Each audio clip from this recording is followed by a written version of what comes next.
Welcome, ladies and gentlemen, to the Soulful Hunter podcast. I'm your host, Johnny Mack. Through this podcast, I'm on a mission to transform lives through primal adventure and to spread my mission of mentorship as conservation. This podcast is powered by Washington Backcountry, a resource for all hunters, both new and old. To find out more about Washington Backcountry, go to wabackcountry.com or search for Washington Backcountry on Instagram, Facebook, Twitter, and YouTube. The Soulful Hunter podcast is also proudly presented by T&K Hunting Gear. If you haven't heard about T&K, then it's about time you do. I've been using T&K gear out in the field and on hunts and have fallen in love with their stuff. T&K is veteran-owned and 100% made in America using only American-made products. All their gear is covered under a lifetime warranty with no questions asked. If it breaks or fails, they will fix it or replace it for free. T&K is your resource for bino harnesses, bow slings, and a lot more amazing gear. For more information about T&K hunting gear, go to tnkhunting.com or search for them on Facebook and Instagram. I hope you guys enjoy this episode. Freedom on and stay soulful. The Soulful Hunter podcast is also proudly presented by the Crazy Elk Company. Based out of the state of Washington with products made in America, they are providing solutions with gear to problems you didn't even know you had. Their tag wallet is one of those solutions, and I had the pleasure of using it on all of my hunts this last year, and it is now a mainstay in my kill kit. The tag wallet is a water-resistant zippered pouch that comes with its own reusable zip ties to safely and securely store your notch tag for quick and easy access.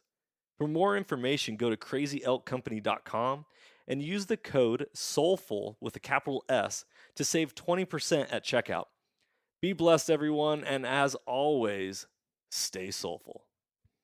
Ladies and gentlemen, welcome back to another episode of the Soulful Hunter podcast. I'm your host, Johnny Mack. Tonight, I'm joined by just a wonderful guest and somebody who I have built a relationship with specifically because of social media.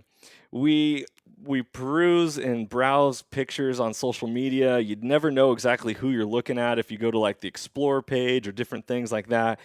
And all of a sudden on Instagram, I came across a photo of a father and son and this long explanation of the picture. And I don't know about you guys, but I'm a huge fan of reading into captions.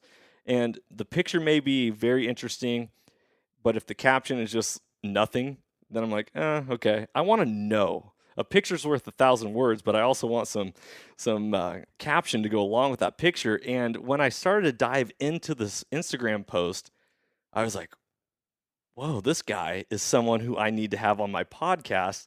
And tonight, I was able to line it up. We have Jeff Forrester, and he is going to be sharing his story of him getting into hunting and sharing his journey with his son. And it's so beautiful, and I don't even want to give away anything more other than just that. He's also the author of the book Unleashed Potential, which is something that I'd love to chat about a little bit. But we're really going to be talking about this post and his story that he did with this hunt and his son. So, Jeff, thank you so much for joining us for an episode of Soulful Hunter.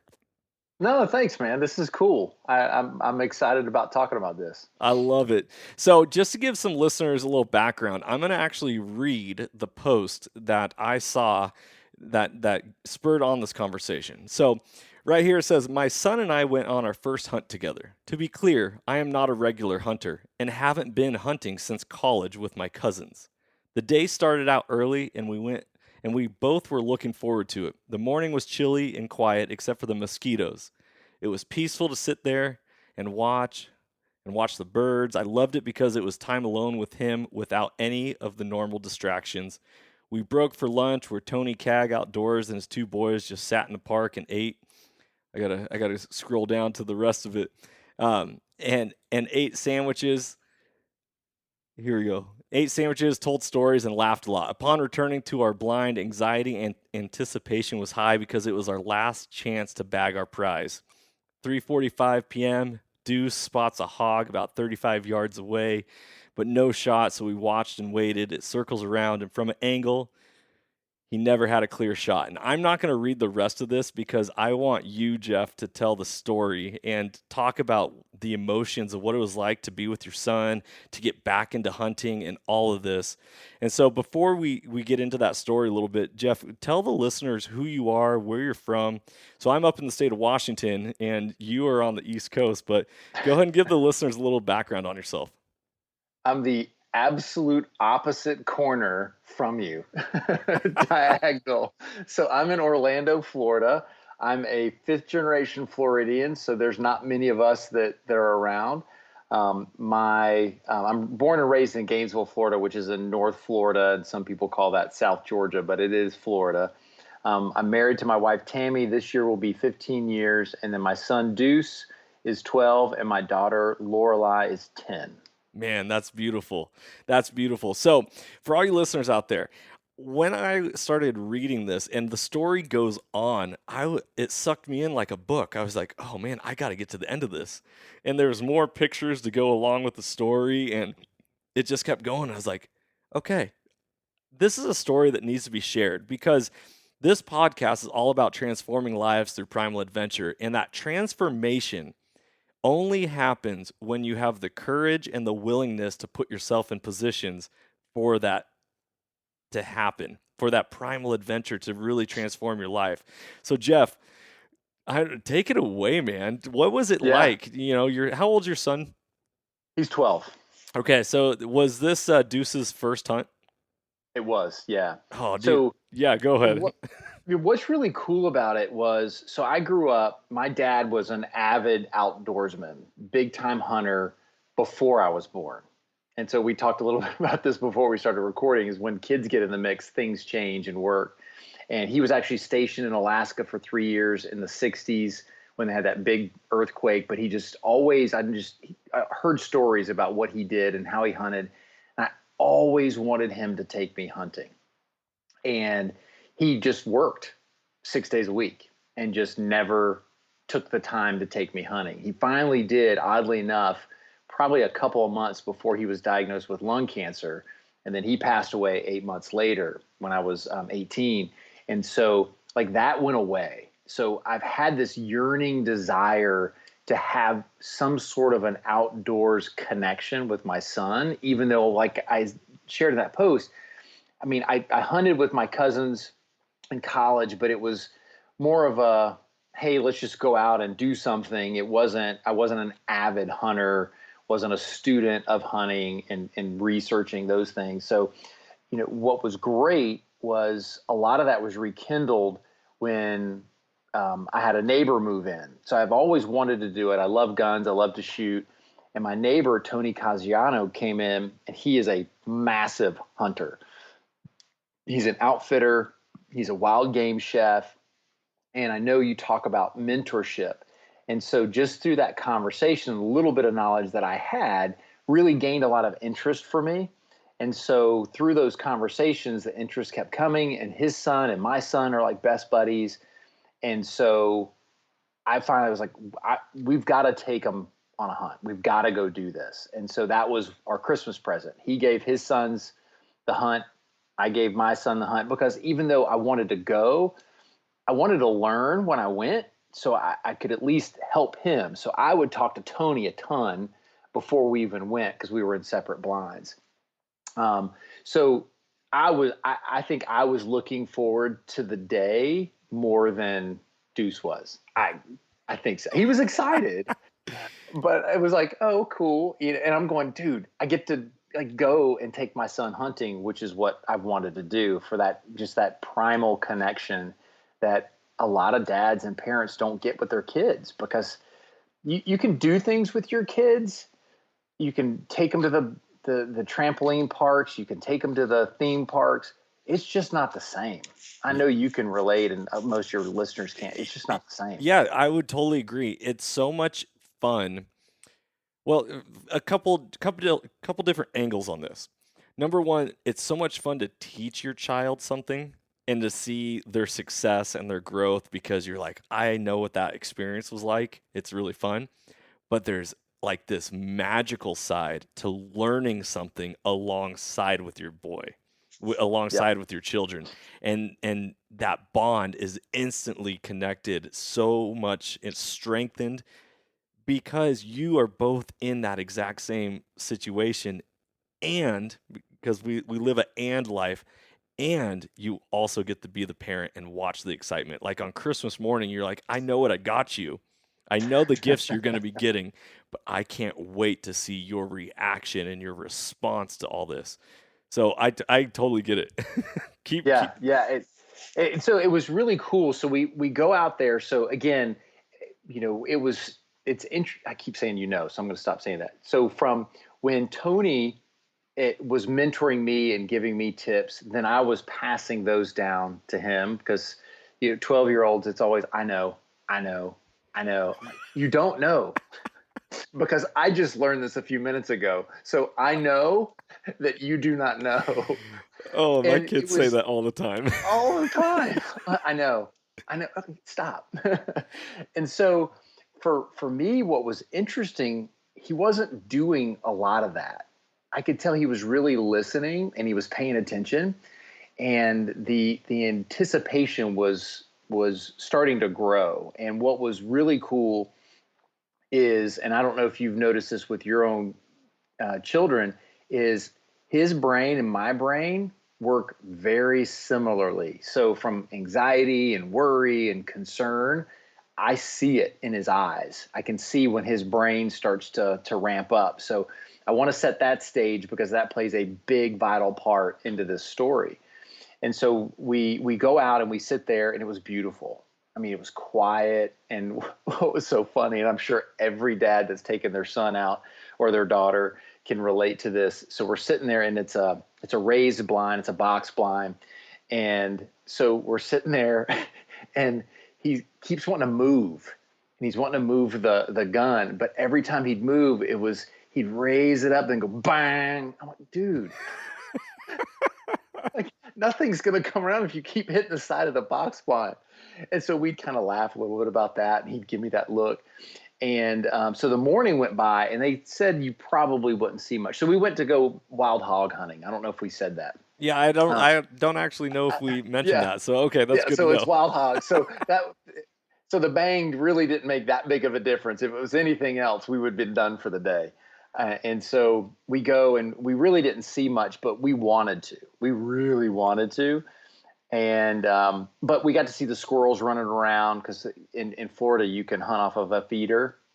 And so we got to see all the animals. And so the morning went by and he was cold. And so it was interesting that that took his mind off of some stuff. But we'd gotten up really early. And so it was just, I think it was, to me, that's a little romantic when you think of the getting up early and making, I made egg biscuits for everybody before we left and just all this fun, eventful thing that he can remember that's part of the moment. And so we go, we're doing everything. So that was the morning. So the morning went by pretty fast. Nobody out there heard anything, saw anything, nothing. And so this is another part of hunting that we were trying to expose them to. So then we loaded up.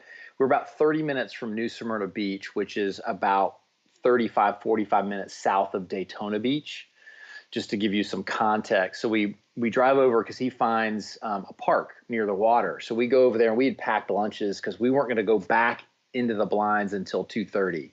So we came out at 10:30 and we're okay, what are we going to do for the next 4 hours? And Johnny, we had probably one of the best times that I've had collectively with the boys because we unpacked our sandwiches, unfolded our chairs. Nobody was pulling out their cell phones. Nobody was looking and wanting to play games. We just kept telling stories and talking. And I was trying to explain to him, I was like, this is why most people enjoy hunting. The hunting is fun, but it's the camaraderie that you get when you go back to camp. Yeah. Yeah. And seeing some of your posts with your buddies when it's downtime. I mean, that's when it's fun.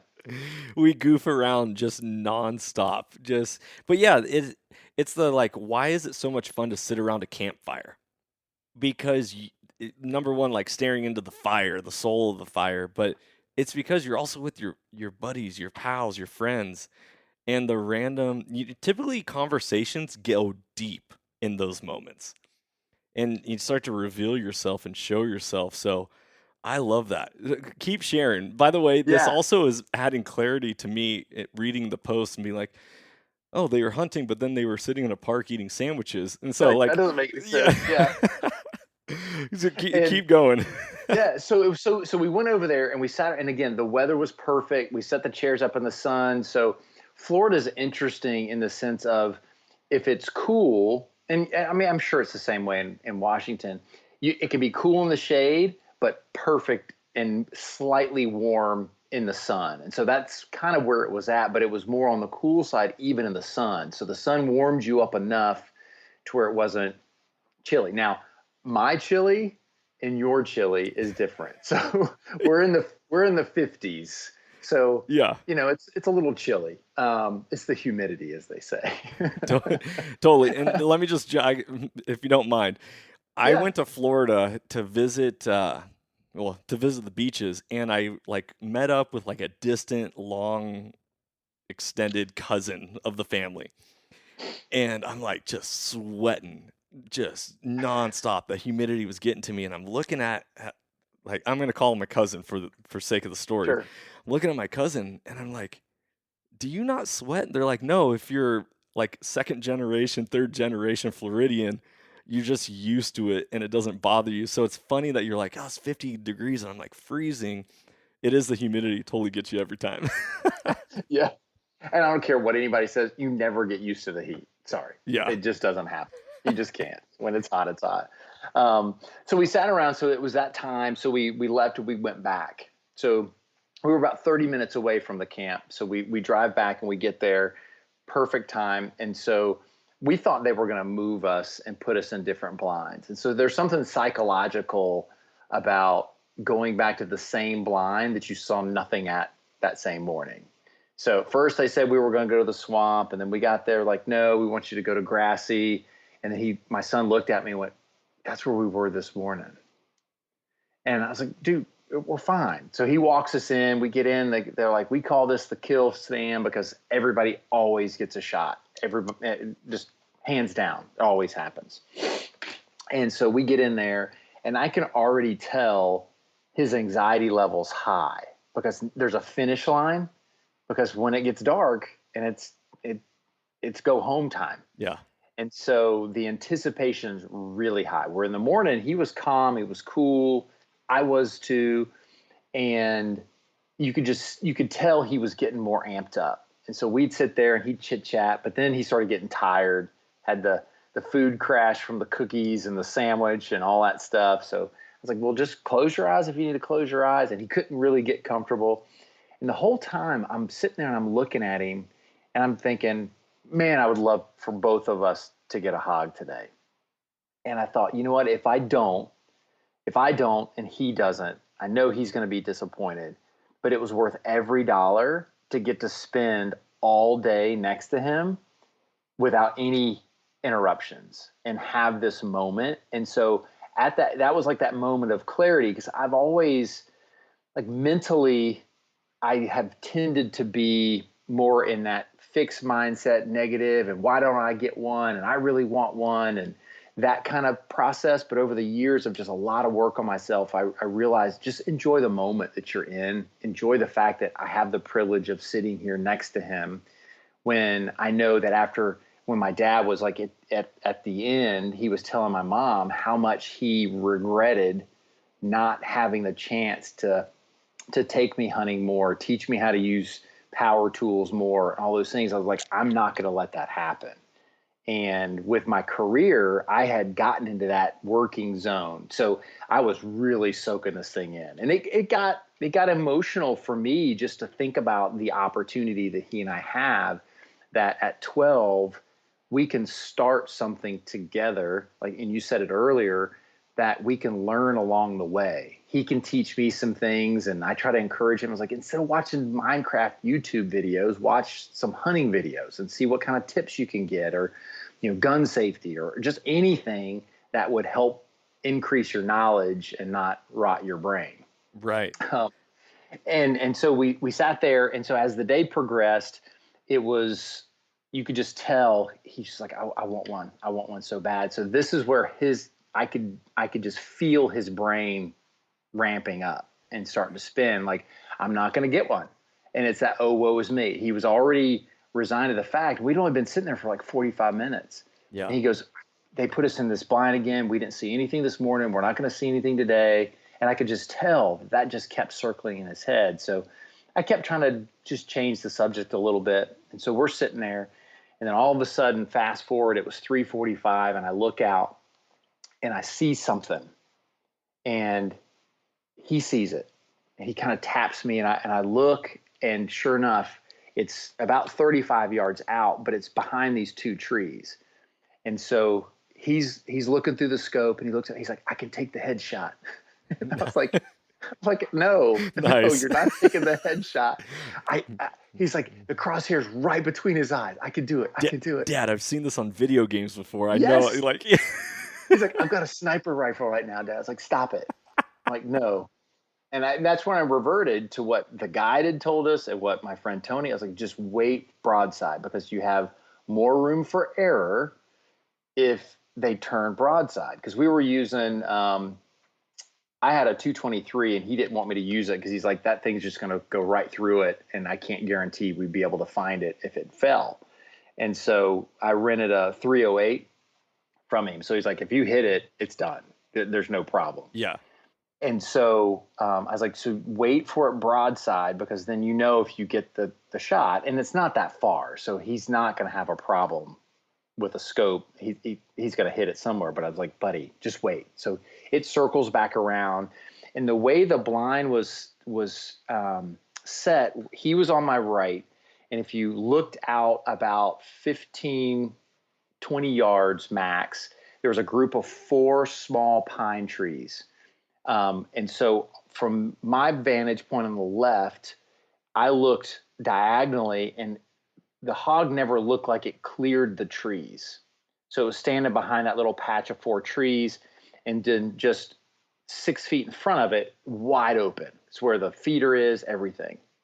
And so I was like, just hang tight. So it's kind of moving, and it had been kind of skittish the way it was moving anyways. And so I see it moves just a little bit, but from my vantage point, still didn't look like he had a shot. And then he looks at me. So he's wearing over the ear protection. And I told him, I was like, look, when you're getting ready to shoot, I'm just going to stick my fingers in my ears. So he's looking, he's got it sighted in, and he looks up and he whispers to me. He's like, Dad, you probably want to put your fingers in your ears. And so I put my fingers in my ears, and he looks back, and right when he looks back, the hog takes off. Oh, yeah. He just runs away. And I was like, oh. But again, from my perspective, I didn't think he had a shot. So I was like, well, buddy, it never cleared, and so he's beating himself up, and the tears came through because I'm not going to get another chance. It's 3:45, sunsets at 5:30. Okay, that was what I was going to ask. Just give some reference. This was in the month of December or January or December 31st. Okay, so it was New Year's Eve. Yep. And so the sunset was 5:37. So we knew we had at least about another 30 minutes after that. We could probably still take a shot if it was close enough to see it. But his mind went to, I'm done. I saw one hog, and that's it. And everybody's like, and so my buddy Tony, I'm texting him. I was like, oh, dude, we had one come through, wasn't able to do it. He's like, you've got plenty of time. They usually come out right at dusk. You'll have more than enough. And so he's going through, and I'm trying to console him because I can just see it, because I've been in that place. I've gone fishing, and it's like, why can't I ever catch a fish? Everybody else is catching fish. And I can just see him going through that. And again, this whole time I'm thinking he never had a shot. So, don't beat yourself up. So I was like, well, buddy, you never really had a shot. And he's like, but I did. I was like, what do you mean? He's like, I had a clear broadside shot, but I was worried about your ears. I was like, oh, and that ripped my heart out, Johnny. I'm telling you. Yeah. Because he's such a sweet kid. And the fact that he thought of me first is absolutely incredible. Yeah. And so, of course, rips my heart out. I now have a tear down my cheek because I'm just thinking, here he is. He's mad that he didn't do it. And then I'm thinking, well, is he mad at me because I didn't have my ear protection in, and he missed the shot because of me, which he never said that he was. And I'm sure it went through his brain. Yeah. And so I just looked at him, and I gave him a hug, and I said, buddy, don't ever lose that part of you, because you thought of me before you thought of yourself. Yeah, And selfless. next time, if you have the shot, you better take it. It's like, don't, I was like, don't worry about me. Just let me jump in here for a Yeah. second, real quick. Number one, selflessness. I mean, come on. That if we could all lead with a heart of selflessness, and that really is the whole mentorship is conservation platform that I preach all the time, is Mm-hmm. mentorship is love. And what love is putting forth other people in front of you.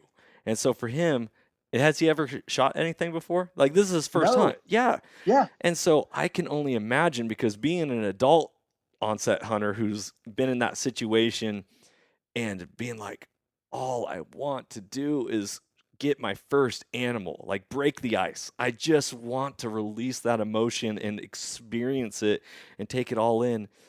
And also, as a middle school student, the heart of your child, of Deuce, to look at you and think of you, and going back to the whole "I know" statement that you said earlier, is like, Yeah. I'm a middle school PE teacher and health teacher. I can compliment students all the time. Hey, you look really nice today. I know. Hey, great job. I know. Oh, okay. Well, you obviously don't need any words of affirmation because you know. I'm glad you know.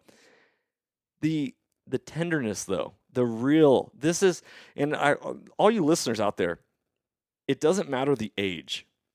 It is human. And the human spirit had kindness, led with intent, led with love. And what I always preach on this podcast is that you can't outgive good.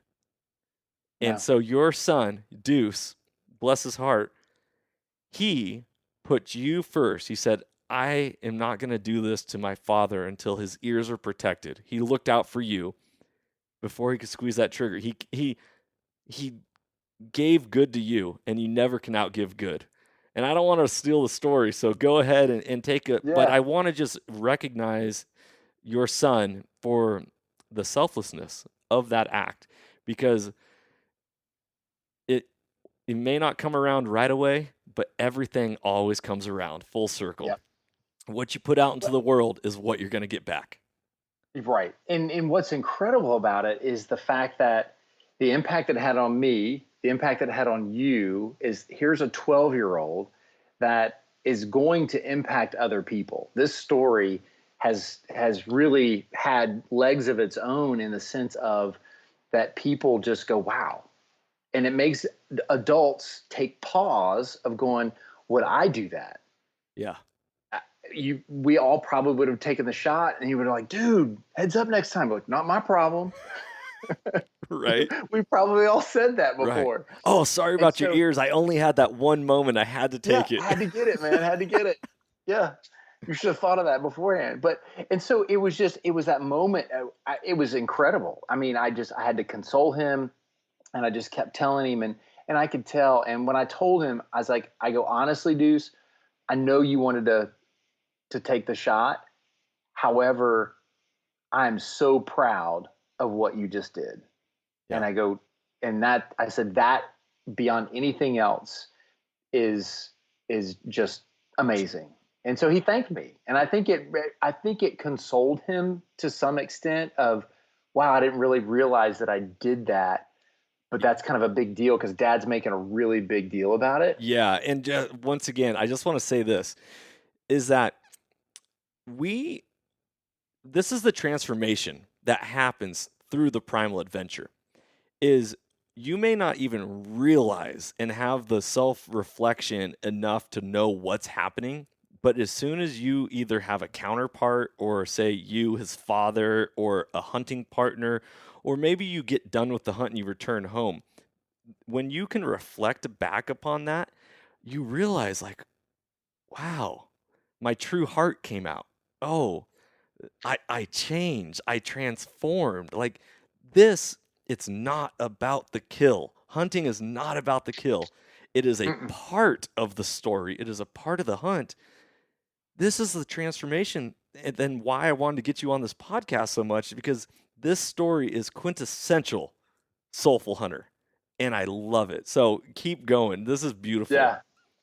Yeah. So he goes, and then we both stare out of our respected sides, both distraught. He's probably praying that he wishes that he got one. I'm praying that I wish he could get one. But it also, from you talked about Soulful, it also put me in check of really thinking about it, because I found myself oftentimes just saying, just please, just let something else walk out, just allow something. And I was like, stop. That's a selfish prayer from my perspective.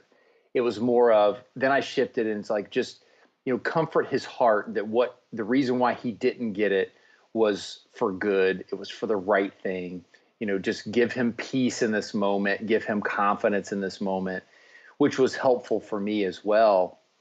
And so we're sitting there a little bit longer, and I'm really trying to use every Jedi power that I have to pull a hog into the center. You went full manifestation mode, like, come on, baby, Oh, here it is. oh, for sure. And it's like, well, do I turn into the Emperor, or do I stay Baby Yoda? What do I do? I don't know. And so I'm sitting there, and he's kind of looking, but I can just tell he's still a little distraught, but it's coming back. And then in the corner, my vantage point, I see one to the right. So this one's coming the same place where the other one came from, about an hour later. And so I look and I see it, and he hasn't seen it yet. So I told him after that last one, I was like, I'm just going to tap you. I was like, no words. And so I'd asked him, I go, do you want me to go ahead and put ear protection in so you don't have to worry about it? He's like, yes. I said, so that will remove any of your worry about me? He's like, yes. I was like, done. So I put one in my right ear, so I was like, I need to hear. And so he was okay with that. So then I knew that I'd taken myself out of the scenario, and I was going to take, that part away from him, so he didn't have to worry about that. And so then it starts to come out, and I'm just waiting, and I'm waiting. I'm like, just please, just keep coming. So it had to be, they didn't weigh them, but it had to be, it was close to 150 pounds. It was a big one. It was a big sow. So she starts to come out, and then Johnny, she literally just walked at a nice little pace, and then just stood perfect, dead center, right in the whole clearing. Like, it couldn't have been better. Like, she didn't stop until she got to that point. And it was almost like, okay, Yeah. it's your turn. Yeah.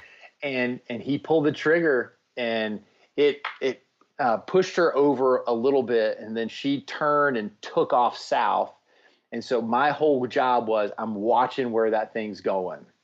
And so it turned and it ran off into the woods. And I look at him, and I know you've seen it. And but this is after he shot already? This was after he shot. Yeah. So he took the shot, knocked her over. She took off running. And then the whole time there was a little piglet that came along with her.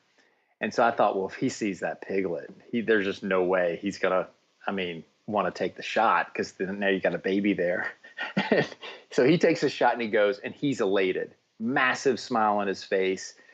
He's beyond excited. I could just tell the adrenaline just pumping through his body. And he's like, I did it. I did it. And so I was like, yeah, you did it. And Tony's like texting, was that you? Because every time you'd hear a shot, it was that you?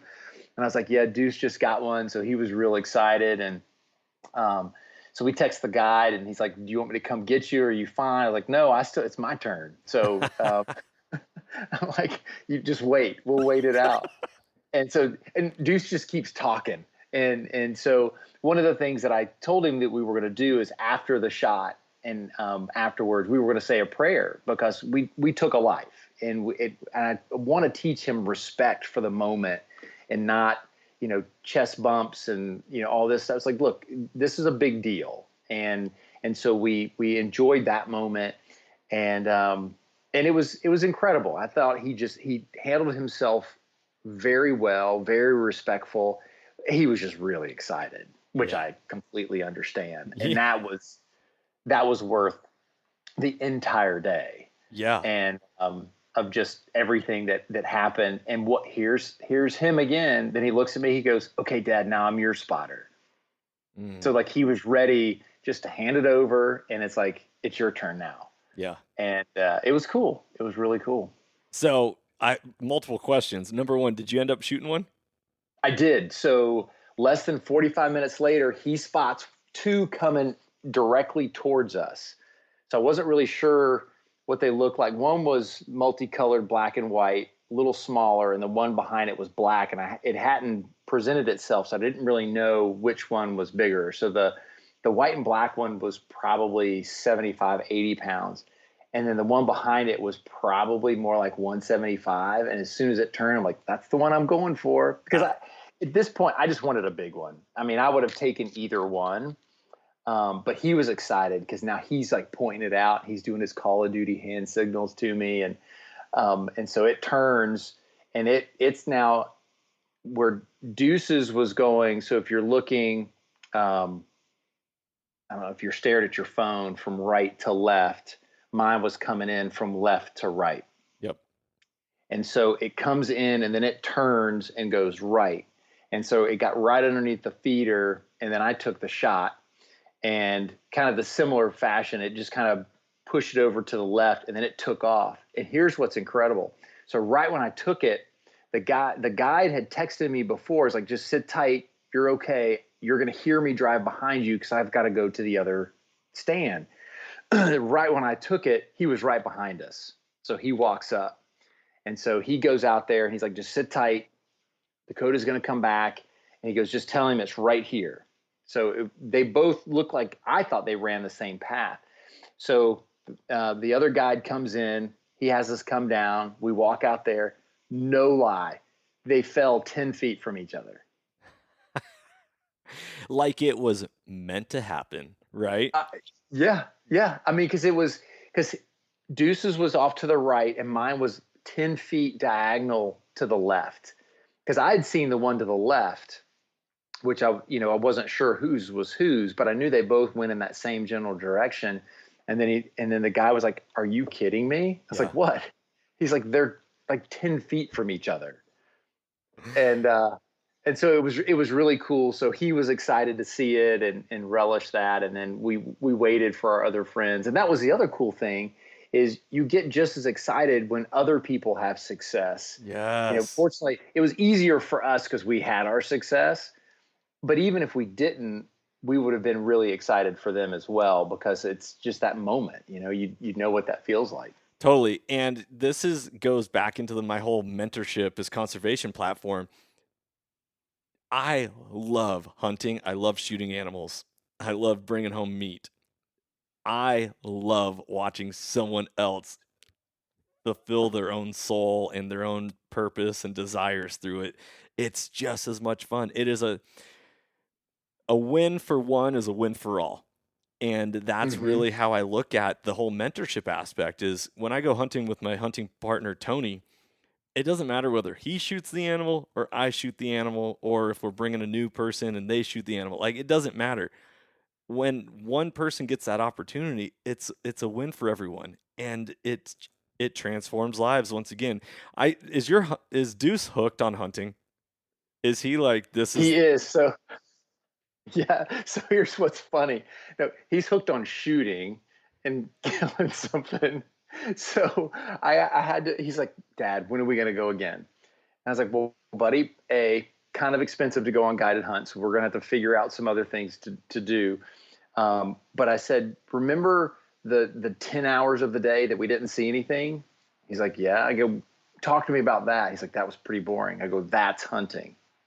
The end doesn't always happen." yeah, So I was like, you have to enjoy the process of everything. But I feel like he enjoyed it enough that he wants to go back, and we want to do something else. And again, that's where it's awesome with Tony behind us, is he has contacts and connections. And so we're looking at, potentially when things get somewhat back to normal towards the end of the year or even next year, look at some leases that are close by to where we can take our boys out and make it like a legit weekend. And he can teach us he's been hunting forever and professionally. So he knows so much. He loves to teach like you do. And so Deuce is hooked, and I can't let too much time go before it might wear off. Kind of lose But that sensation, lose that memory of like how remember special it. it was. Yeah. Yeah, yeah. And so we want to do some more, at least even if it's just taking them, skeet shooting or just, target shooting, just something to keep that momentum going. And so, Yeah, and that is a very important part of the mentorship aspect is the follow-up because mentorship isn't it's not teaching. It's not teachingship. Which that's not even a word, but I just want to yeah, it's not mentorship isn't guiding, it's not just straight teaching. Mentorship is building that relationship. And when you build the relationship, everything else falls into place. Why, Jeff, who's one of the most impactful persons that you've had in your life? Just like off the top of your head, who's someone that like really left a lasting impact on you? my mom, Okay, why did your mom leave such a lasting impact? because she's always around, she's always there, She invested in you and made herself Yep. available. One of the things I want people to understand is that mentorship aspect isn't just taking someone hunting. That's a part of the aspect. The rest of it is like, hey, what are you doing now? What's the follow up? Do you have any questions? Hey, are you still thinking about it? What's happening on the next season? Do you have, you know, mentorship comes in multiple forms, but there is a little bit of a process to make sure that you hook their heart. You hook the heart and everything else follows. Because like you said, it's not just squeezing the trigger and we're not shooting animals. We're going out, we're pursuing them and blah blah blah. I can keep going. It's so important. And I love that you're saying you are investing back into your kid because you're like, okay, this was special. This was I see it in him. I don't want this feelings and these emotions to go, not that they wouldn't be cast away, like we'd forget them so quickly, but they're to build upon that. And that's really special and very wise of you. So I commend you, Jeff. Thanks. And it is something hard. We have to teach kids to do hard things. As adults, we have to do hard things. So I'm a big college football fan. And so I also enjoy taking him and my family to go see Florida Gators play. But there's a difference. Like you're sitting there, you're observing, there's the excitement and the fans, and you can have your traditions, which we do. It's way, way different. The feeling afterwards, the connection that he and I had, and we've had connections at football games when I see that, where he's getting into it and I can help him understand the game more. Mm-hmm. It's just different. It's just way different. By teaching him hunting, he has a skill that if anything ever goes down, he can then go, feed himself and his family. Yeah. And and and and other people around. And that was the other aspect that Tony did, is he taught us also now how to butcher. Like, how do you make something out of it? It's not just shooting it. Now what do you do? Mm-hmm. And observing that part of it. And he would watch. And then when we really butchered it down and cleaned it all up, and he was there. And so, having, like you said, those people that are trying to teach you things. Now that hooked me. I love to cook and I love doing that kind of stuff. And so, the harvesting part was cool, but seeing the rest of it, and then Tony, making some things, and we were making bratwurst and summer sausage and all these different things. I'm going, okay, I'm eating now what we had Yeah. New Year's Eve. Yeah. And I'm going, that's really cool. That's not just throw it at the wayside.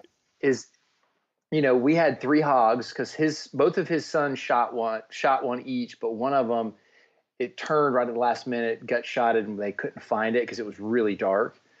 And so the other one, so we had 3 hogs amongst both families. And so we butchered them, and my freezer's full, his freezer's full. And it's a really cool feeling to know that what I'm eating is something that didn't come from the grocery store. Yeah. Yeah. I mean, it's the power of hunting. I literally think that hunting is one of the most powerful things you can ever experience in your entire life. It teaches you so much about yourself, about others, about the world, our connection with it. And I love your story about you and your son going to Florida Gators games and being like, yeah, Florida Gators after the game. You're like, that's cool, but there's something missing.